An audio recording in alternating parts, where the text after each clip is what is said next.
Hello, everyone, and welcome back to another episode of Build and Banter, the official podcast of PROTEOR. I'm your host, Mike Gorski. Here I have our co-host, Ryan Beenders. Hello.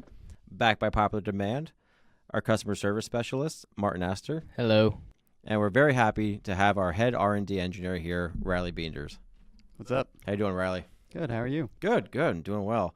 Thank you, everybody, for coming on the podcast today. We are very excited to be talking about the ICARUS Lite, our benchtop high-performance 3D printer designed for the orthotics and prosthetics industry. So one of the really cool things, Riley, about the ICARUS Lite is that it's a smaller form factor, right? So off the top of your head, do you remember how large the machine was? I believe the exterior dimensions are 26 by 26 by 48 inches. Okay, so that's a really good size. So that's going to help our customers who have, I'll say, maybe a smaller business, a smaller facility, who are worried about maybe the width of the door. Is it going to fit through the door? I know we had some close calls with our ICARUS. So our customers who have a limited, I'll say, floor space availability, that's really where this machine's going to shine. They can just really just pick it up, one or two people, and just get through a doorway, no problem. Mm-hmm. And then they can also pick it up and put it on a table if they really wanted to. Probably a two-person lift, though. Oh, Right? definitely Definitely two-person lift. When looking at the ICARUS Lite, it just looks gorgeous. Like, aesthetically, you did a phenomenal job. I know we have your cousin here, our industrial designer. Did you have any input on the aesthetics on the outside, or did Riley kind of run everything? I would say mainly on the outside, but everything pretty much on the inside, how it's put together, all attributes to Riley over there. Obviously, with the boltless design, he was able to figure all that out, and I think it's safe to say in a short amount of time, we were able to kind of pull it all together, and Riley was a driving factor for that. Very short amount of time. Well, we were working on it for a while, but I would say the project got bumped to the front real quick. Why don't we say that? It got bumped to the front.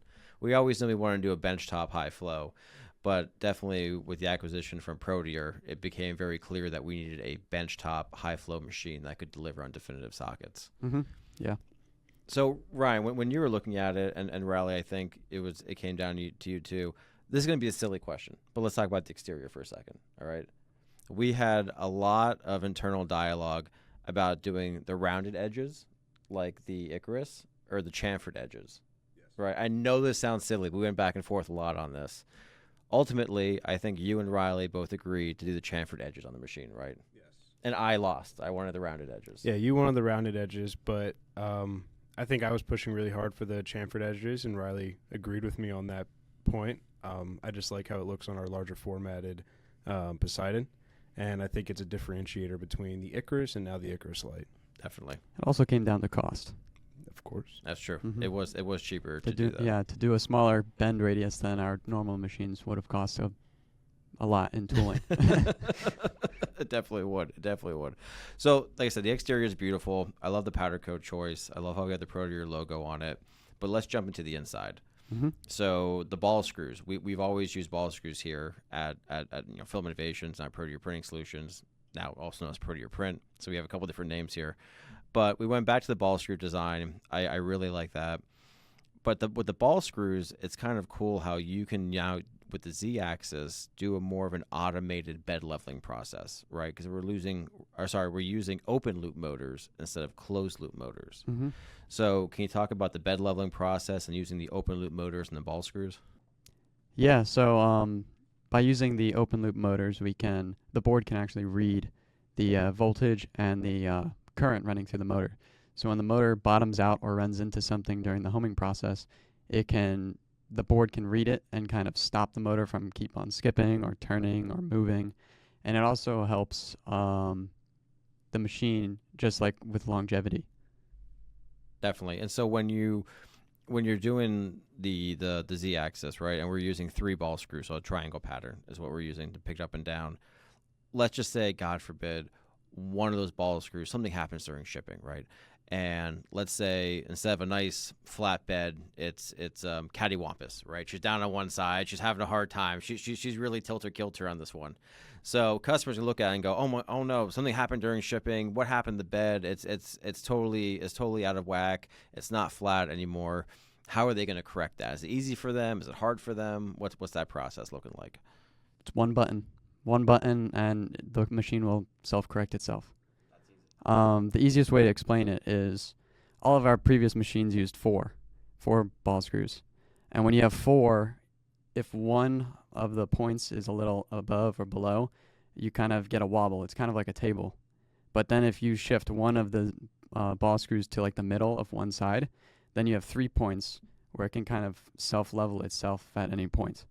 Nice. I like that. So one button. So customers don't have to worry about leveling anything. Just one button's going to fix everything. Just one button. Everything is automated in the background. That's awesome. Because our goal with this machine is to have it so anybody can use it, right? We don't want you to say you have to be a 3D printing expert to use it.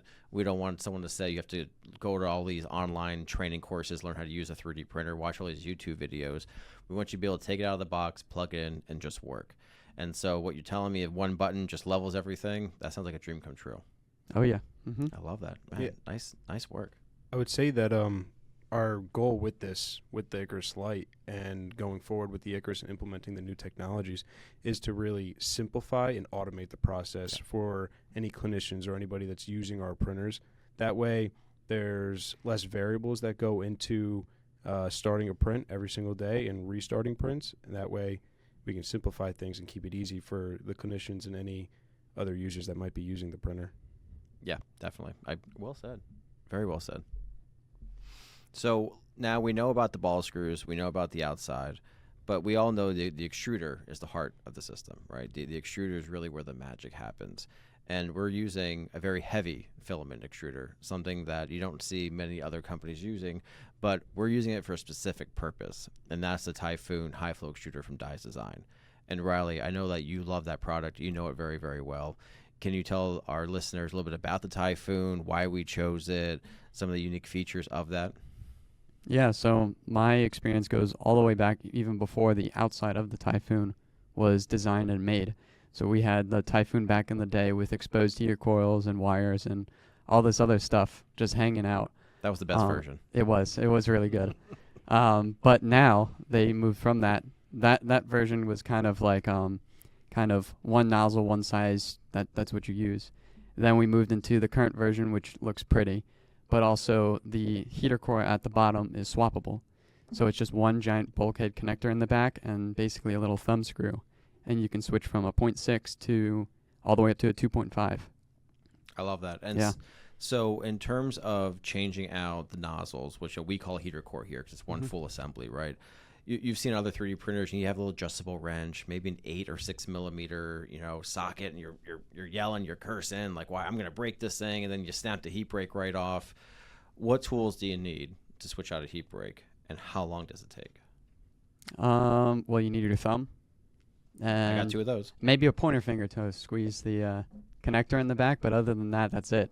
You just disconnect the connector and then unwind the little thumb screw at the top, and the whole assembly just drops straight out.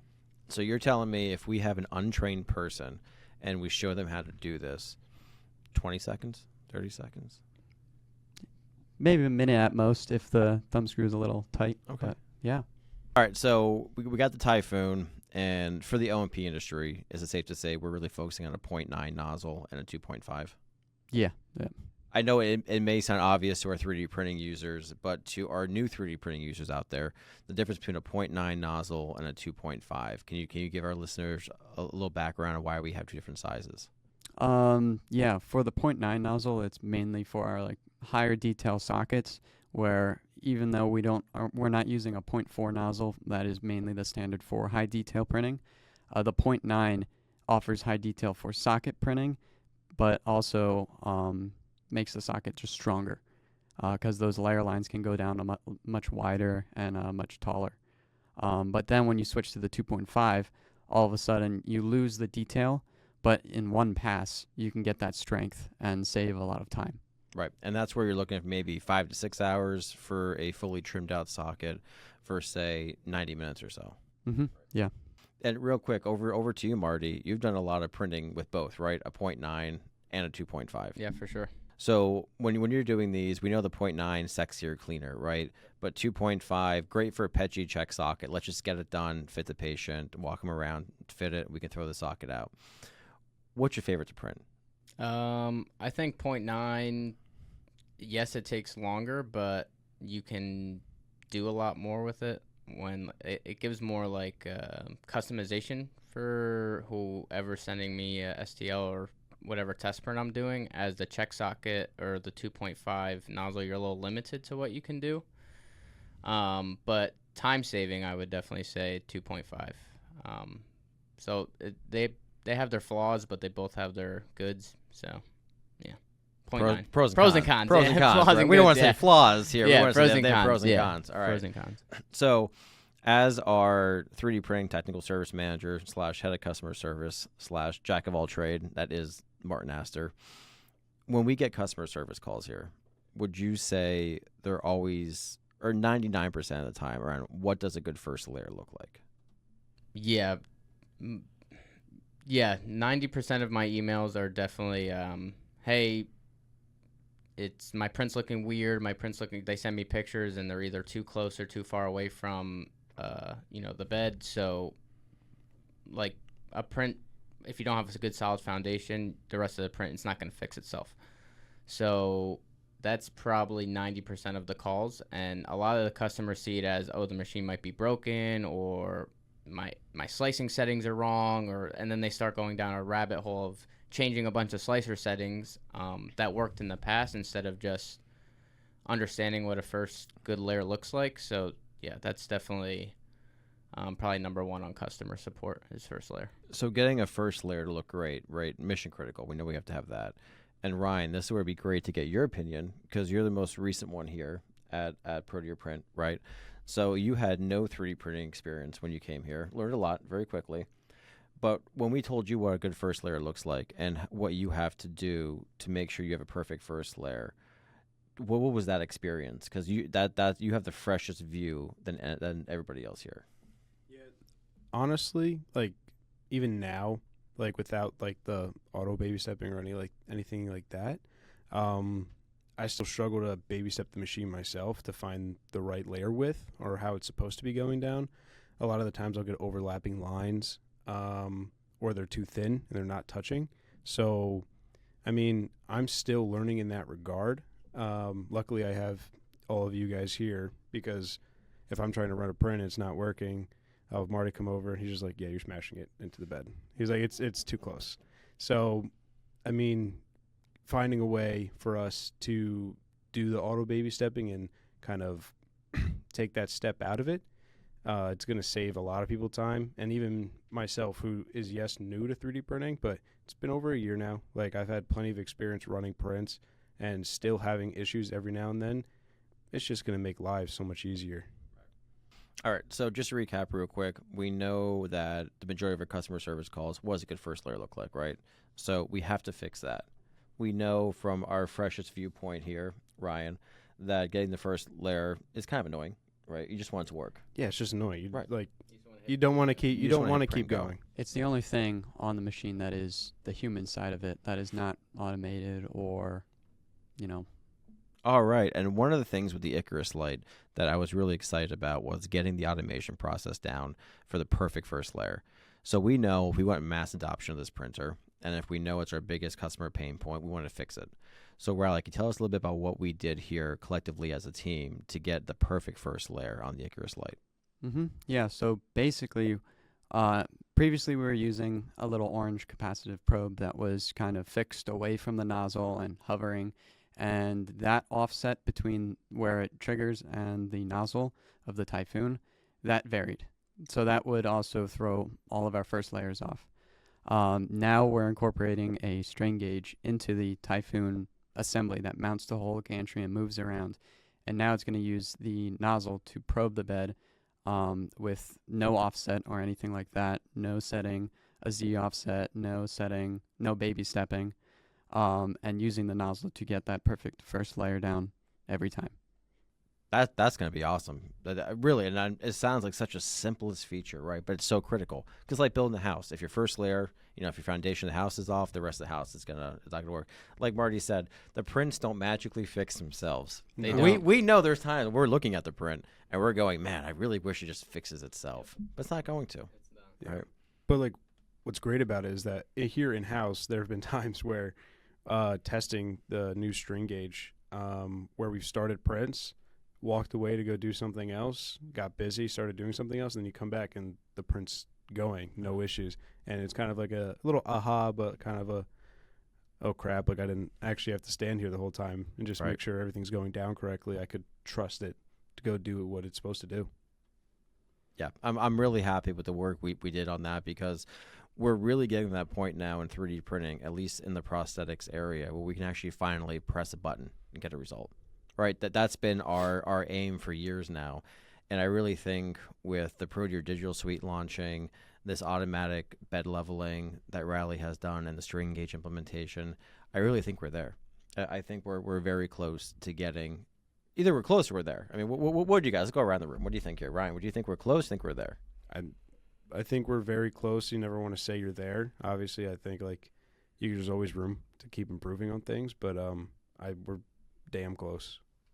Yeah, I think we're 90% there. I think the 10% is going to be perfecting it to make sure that we can go through all the avenues, I guess, and making sure that no matter what we do, no matter what material we're using or nozzle or line width, that every single time you hit print, it's good to go. Yeah. I agree. How about you, Riley? What do you think? Yeah, I think the biggest thing will just be incorporating new materials in the future. Definitely. Because every material has their own properties, and that'll just kind of change the new automation process a little bit. I know. I'm glad you brought that up, because that's the next thing I want to talk into or jump into is the process, right? How are we pulling this all together? So we went over all the hardware, right? All the aesthetics of the machine. It looks fantastic. The hardware is state of the art. The customer experience is going to be fantastic. But I wanted to really just nail on the customer experience right now and talk about that. And Ryan, you definitely had a huge hand in what we did about the customer experience. Now with the launch of the PROTEOR Print app in the App Store on the Apple and Android stores. Do you want to talk about what the app is, the design you had to do on the app, what the app is designed to do, stuff like that? Yeah, I can jump into it really quickly. I think what's great about the PROTEOR Print app is that it's going to be your print farm management system. Whether you have one printer, whether you have two, whether you have five, you're going to be able to upload your prints to a cloud service and be able to access that file, that G-code file from that cloud service, and bring it to any printer that is a PROTEOR print machine that is on that software. And what's great about it is you're going to be able to have remote access to this. You could be on the beach sipping a Mai Tai and starting a print back at the office. Sipping a Mai Tai, I love that. Sipping a Mai Tai. I mean, it'd be great. I like that. But it just allows flexibility for the clinicians and the people that are going to be using this, so that if they're not in the office, they can still remotely manage and start a print, especially with the camera that's going to be inside of all of our machines going forward, so that AI detection will be able to tell. Ooh, AI, you get the buzzword. You're throwing the buzzword out there right now. Yeah. All right. Using AI detection, the camera will be able to actually tell when your print is finished, when it is failed, and it'll stop the print for you, and you'll be able to manage that. Maybe you have somebody in the office that can go check on the print, see what's going on, but we're really trying to make this a hands-off experience, and I do think the software paired with the hardware gets you that extra 10% that Marty left out.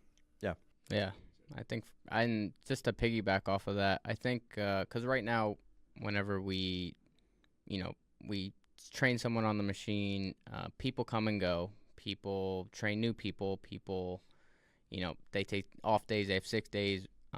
And we always try to say, either in the O&P industry or manufacturing, we always try to say you should have a designated tech to run the machine, know the machine.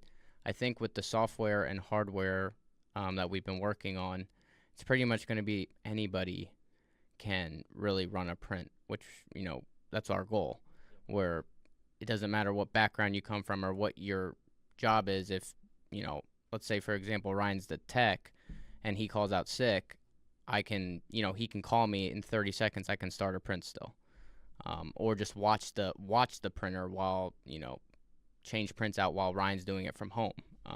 You can do more remote stuff with it. I think it's just all around going to be a good experience for the PROTEOR Print app. One of the really cool things we have is our customer experience and customer service, right? They're two different things, but the app is really helping us really do both extremely well. And with the customer service, Marty, I know you deal with that a lot. I deal with it. Riley deal with it as well. And so emails, great. It can take a little bit longer, to respond depending on what we're doing. Calling us directly. A lot of our customers love to call us. We love to talk to our customers. But sometimes you got stuff going on, right? You can't always answer the phone right away. But what I love in the app is how they brought customer service in on the app. We really did a great job with being able to talk to us through the app, submit issues through the app, talk about the print quality through the app. It's going to help us just really focus more on customer service. So, Marty, I know you kind of got a sneak peek at everything that we're launching. Do you want to talk about some of those features? Yeah, for sure. So first, I don't want it to sound like it's like a ticket submission because me personally, I don't like that where it's like, oh, submit this ticket and wait 2 weeks until a service rep gets back to you. We're not doing that. We're not doing that. So it's going to be great. So let's say you have your company A, has 5 machines, and then company B has 6 machines, and company C has 7 machines. On our standpoint, on our end of the PROTEOR Print app, we'll be able to see all those machines live, so we can know when they're all online and know when they're all printing. So let's say your second machine goes down or print fails, we'll get real live feedback right away, so it'll just make customer service that much easier. So before you even send a live chat or send an email to us, hey, our machine's down, we're already working on it. We're going to be like, hey, this is why the print failed, or this is the issue that's occurring. It'll just almost be like we're all under one roof because we'll be able to service and see everything in live in real time. Right, because we're going to have a real-time chat feature in the app. Yeah. And it's not going to be AI. It's going to Nope. be real people, right? Real We're not people. going to have bots talking to you back and forth. Did you try to unplug it and plug it back in, right? We're not doing that. Please select this. Yes, please select this. That's normally the solution. It works for the internet. It works with the I internet. don't know about a 3D printer. You could try it, though. You could try it. That's the universal fix in IT. Yeah, That's exactly. right. That's right. But I think the chat feature is really going to be critical for us in talking to our customers, right? Because the whole idea is now they're using a tablet or they're using their phone to control all these. So if there's an issue, it goes down, there's a chat feature, boom, either Riley gets it, I get it, Marty gets it, and we're talking to you in real time through that app. You're never leaving the iPad. You're never leaving your phone. Everything is just working. It's in one place. It's just a seamless experience. There's no hoops to jump through anymore. Exactly. It's just, and we never really had a lot of hoops, but still, everybody has hoops. Everyone's got hoops, but it's one location. Everything gets done. Yeah. It's going to be big. And it'll be good. Like, you don't have to send pictures over. We'll be able to, see what's on the build plate. We got very good at seeing what's wrong with prints and knowing what a bad print looks like and why that print failed. So it's just going to make everything in life so much easier on both sides. So. Exactly. That way, it's not like, when you take your car to a mechanic and you're like, I'm making a funny squeaky sound. Or it's like, I want an oil change, but then it says you need 4 new tires. Like, no, I just want an oil I change. just want an oil change, right. We're not trying to nickel and dime anybody here. We're just going to log in, see, there was a problem, we fix it, we move on. So, Marty, the app's going to be great for customer service, right? Yeah, it's going to be amazing. But now, when we're working with PetG, sometimes we do get PetG phone calls. It's typically the same phone call for PetG. Why is it crackling? Why is it snapping? Why is it popping? Why does it look like a Rice Krispie treat? Why is there bubbles Why- in the middle of the print? Why is there bubbles? We have a solution for that, don't we, Marty? We do. What do you got? So, with the ICARUS Lite, there's also a filament maintainer. So all of our PetG is vacuum sealed in-house. Now some of our customers, let's say they run low on PetG, they have a spool that's been sitting out for 3 months, and they throw it in the printer and they hit print, and now their print does not look the same as it did 3 months ago. The filament maintainer is going to change all that. So after they crack that vacuum seal, they get that fresh spool of PetG out, they put it right into the maintainer. It's like a dry box almost, and it'll keep all moisture out, so you'll never have any bubbles in your prints anymore. You don't have to worry about drying for 6 to 8 hours. Depending how long it's been sitting out, you can just throw it in the maintainer and right into the machine and let it rock. And the great thing about the maintainer that we are using, especially for the ICARUS Lite, is that it's going to be able to feed up to 6 machines and hold 6 spools inside of it. So that really ties back into like the print farm management system, that you'll be able to really truly run a print farm using the ICARUS Lite machines, or even an ICARUS in there as well. So what you guys are telling me is I can have one filament cabinet, right? And when we say spools, let's just say the size, 4.5 kgs. 4.5 4.5 kg. kgs. 10 pounders. 10 pounders. Yep. Feeding 6 ICARUS Lites at one time. Yeah. That's correct. with print farm management software. That is correct. Theoretically, you are correct. Making definitive sockets.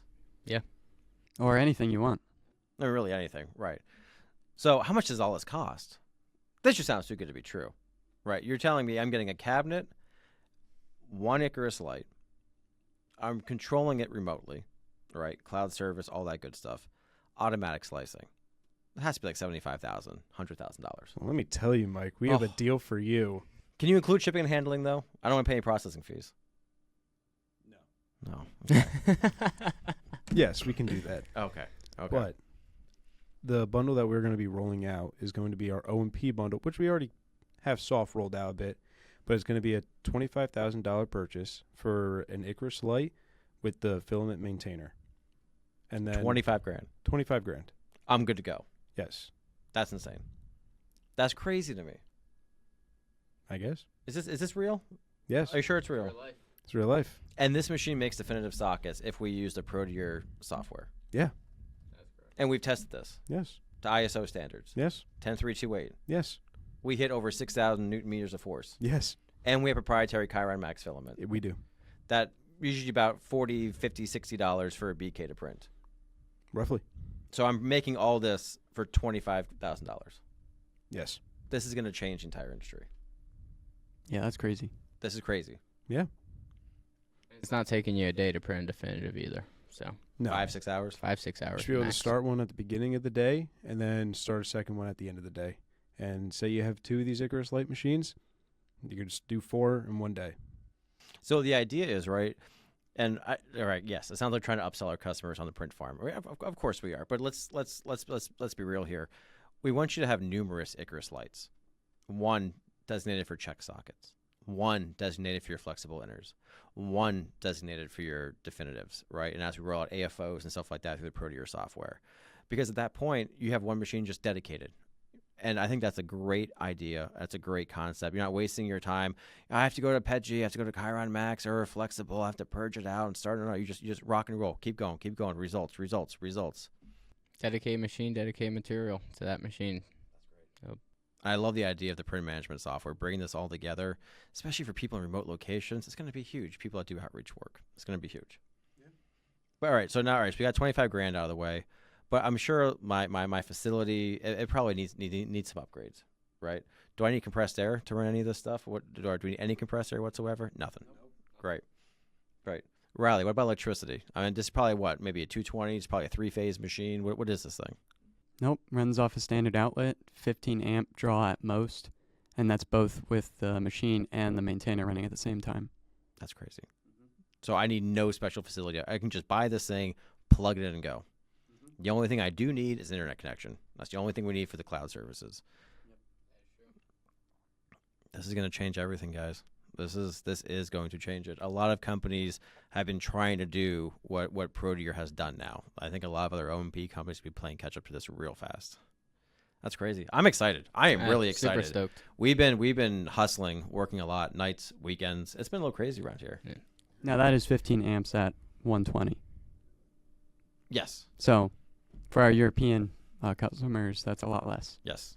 Yep. Cut it in half. About that. Yeah. That'd be good. This is crazy. Yeah. Nothing special is needed. Nothing. We've been talking about it, and now it's here. It really is.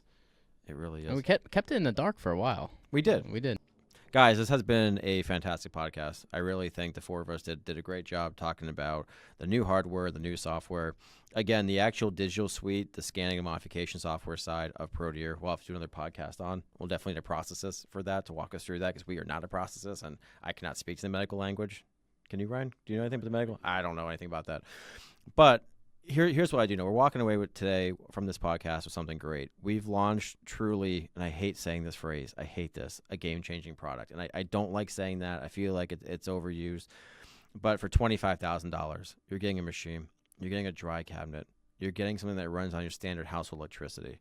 It makes definitive sockets. We have a cloud-based interface backing it up that you can access from anywhere in the world from the convenience of your Android or Apple device. That's crazy. And it's printing definitives. That's crazy. Yeah. No, we're very excited to get it out there more and more and keep pushing it. That's it. So if you're wondering what the cost is to go digital, $25,000 delivered to your door in the That's USA. it. That's all it costs. And yes, this is a worldwide product. We ship internationally. Just got to pay for shipping.